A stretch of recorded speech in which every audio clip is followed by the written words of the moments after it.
ప్రపంచ దేశాలపై పెత్తనం సాగించే అమెరికా ఆటలు చైనా ముందు సాగట్లేదా అంటే ప్రస్తుత పరిస్థితులు చూస్తే అదే అనిపిస్తోంది.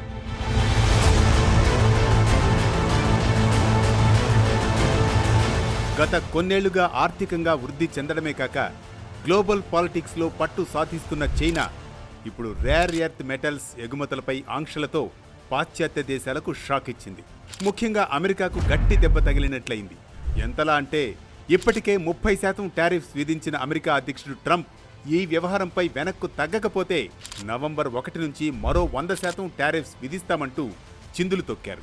అంతలా చైనా ఏం చేసింది అంటే 2024 డిసెంబర్లో రేర్ ఎర్త్ మెటల్స్ ఎగుమతులను పరిమితం చేయాలని ఆదేశాలిచ్చిన చైనా లేటెస్ట్గా ఈ నెల 9న తమ కంపెనీలకు కొత్త ఆర్డర్ పాస్ చేసింది.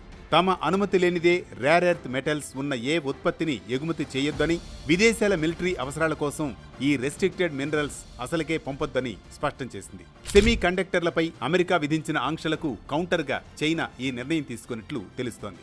ఈ ఆంక్షలు విధించిన రేర్ ఎర్త్ మెటల్స్ లో డిస్పోర్జియం కూడా ఉంది. ఇది electrical vehicles Motors, wind turbines, semi conductors, defence systems లో ఉపయోగిస్తారు. ఈ రేర్ ఎర్త్ మెటల్స్ పై ఆంక్షలు కొనసాగితే ఇది అమెరికాపై గట్టి ప్రభావం చూపించే అవకాశం ఉంది. ముఖ్యంగా డిఫెన్స్ సెక్టర్పై చాలా ఎఫెక్ట్ చూపిస్తుంది. అమెరికాలోని డిఫెన్స్ టెక్నాలజీ ఎక్కువగా చైనా నుంచి దిగుమతయ్యే రేర్ ఎర్త్ మెటల్స్ తోనే ఆధారపడి ఉంది.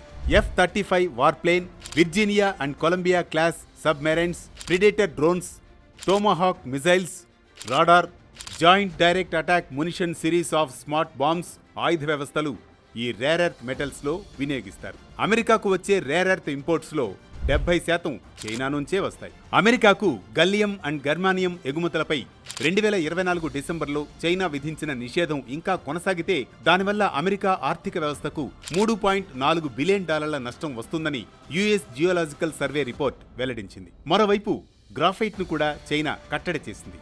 రేర్ ఎర్త్ మెటల్స్ పై చైనా ఆంక్షలు యుఎస్ సెమీ కండక్టర్ల చిప్స్ మార్కెట్ పై కూడా ప్రభావం చూపించే ఛాన్స్ ఉంది.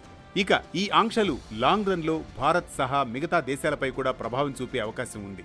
ఎందుకంటే సెమీ కండక్టర్, ఈవీ పరిశ్రమలతో భవిష్యత్తులో ఎన్నో దేశాలు ముందడుగు వేస్తున్నాయి. ఇప్పటికిప్పుడు చైనాలో లభించినంత వనరులు మరోచోట లేకపోవడంతో ఈ సమస్యను డీల్ చేయడం భారంగా మారుతుంది. Rare earth metals global supply చైన్లో చైనాదే డామినేషన్. ప్రపంచవ్యాప్తంగా రేర్ ఎర్త్ మెటల్స్ మైనింగ్లో 60%, రిఫైనింగ్లో 90% చైనాలోనే జరుగుతాయి. అమెరికా సైతం అందుకే కంగారు పడుతోంది. ఆ దేశంలో గనులు ఉన్నా అవి అమెరికా అవసరాలకు సరితూగవు. పైగా అవి ఎక్స్ప్లోర్ చేసి అందుబాటులోకి తెచ్చేందుకు మరికొంత టైం పడుతుంది. ఇక ఈ పరిణామాలు మరోసారి అమెరికా చైనా మధ్య ట్రేడ్ వార్ ముదిరేలా చేస్తాయని విశ్లేషకులు హెచ్చరిస్తున్నారు. ఇప్పటికే ఇరు దేశాల మధ్య ట్రేడ్ టెన్షన్స్ పై గ్లోబల్ మార్కెట్ పై ఎఫెక్ట్ చూపిస్తూ ఉండగా ఈ పరిస్థితి ముదిరితే ఇంకెంత ప్రభావం చూపిస్తుందోనని ఆందోళన ట్రేడ్ వర్గాల్లో వ్యక్తమవుతోంది. ఈ నేపథ్యంలో సౌత్ కొరియాలో చైనా అధ్యక్షుడు జిన్పింగ్తో యుఎస్ అధ్యక్షుడు డొనాల్డ్ ట్రంప్ మధ్య జరగనున్న భేటీకి ప్రాధాన్యం సంతరించుకుంది. మరి రేర్ ఎర్త్ మెటల్స్ రచ్చ ఎంతవరకు దారితీస్తుంది అనేది ఆసక్తికరంగా మారింది.